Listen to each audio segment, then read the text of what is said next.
आइले साथ छोड़ी चाचा तोड़ कहाँ रे गइले। अरे बबुआ तनी देख करे मेला घूमे साथ में लिया के आइले साथ छोड़ी चाचा तोड़ कहाँ रे गइले। हम चिचियात रहनी तू सुनलुआ?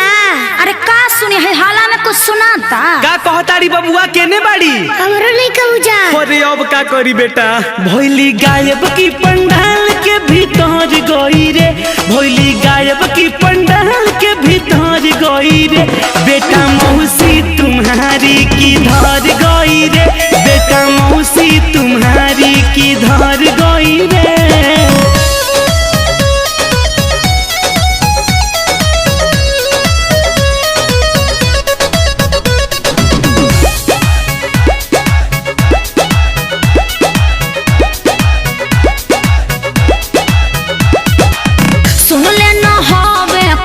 रही चाल धक्का से भइल बाटे बुरा हाल।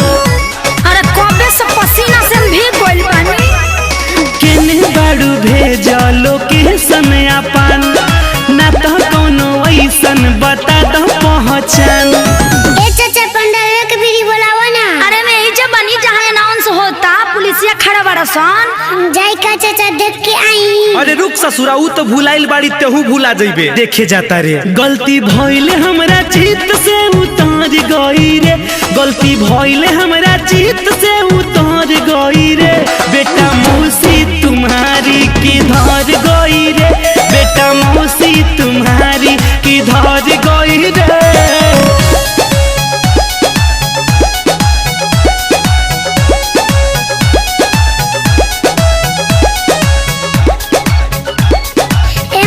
जल्दी आओ ना हमरा जिलेबी खाए के मन करता। होता बेहाला न बा कुछ सुनात मौसाले कहू तनी करे के बात। ए मौसा खोजा ना काम होना के खड़ा बड़ा बड़े परेशान मनुआ जाए बचन धोई ले बाड़ू तू रहिया कवन। अरे तहरा के लैला हो गइल पगला के धो देले बाड़ू। मौसा तू भी लेके आइला मौसी के बोला तारा होके के जाने केने बिखर गई रे होके के जाने केने बिखर गई रे बेटा मौसी तुम्हारी की धर गई रे बेटा मौसी तुम्हारी की धर गई रे। हाय देखी हाथ उठैले बनी लौकतानी हाय देखी देखी हाथ हिलावतानी देखी लौकनी। हाँ लौकतारू आवतानी।